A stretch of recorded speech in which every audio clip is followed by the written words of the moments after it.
Mobile is a very different market. Well, a few things. There's first of all, typically you just have a touch screen to deal with. So you need to have a game that will work well with only a touchscreen interface.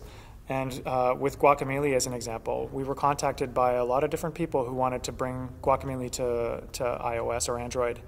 And our response is always, well, can you tell us how you're going to make the player be able to control that? Because we're using every single button on the DualShock 4 controller or the Xbox One controller.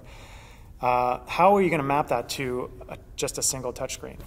And we've never received a satisfactory answer, which is why Guacamelee has never made its appearance on mobile devices. So I feel like on mobile, you are kind of restricted by the control schemes that they're allowed.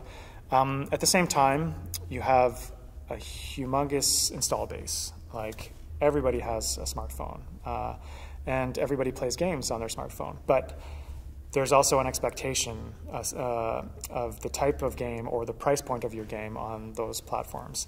And also the barrier to entry is so low on those platforms that there's like 100, 200 new games every day. So how do you stand out in that marketplace? You have 1% of the iOS companies making 99% of the profits. It sounds very similar to maybe the economy in some countries, which I won't mention. But like I feel like in iOS, like there's a bunch of companies, a few companies have really cornered the market, and they've figured out how to self-propagate their success by cross-promoting their new games with their old games. Like just also this free-to-play model is not something we've ever really tried to get into.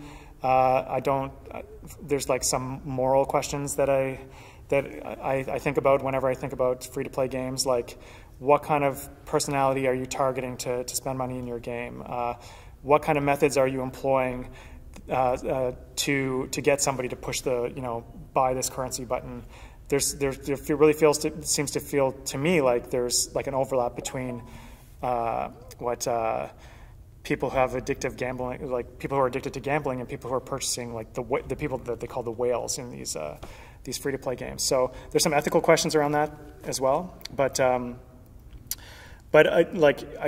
feel like the mobile market is pretty scary because you have like these really large companies who have, they've taken most of the market, and then the rest of the market is kind of shared amongst these other smaller developers who are, not going to make millions of dollars a day like the big companies are. Yeah.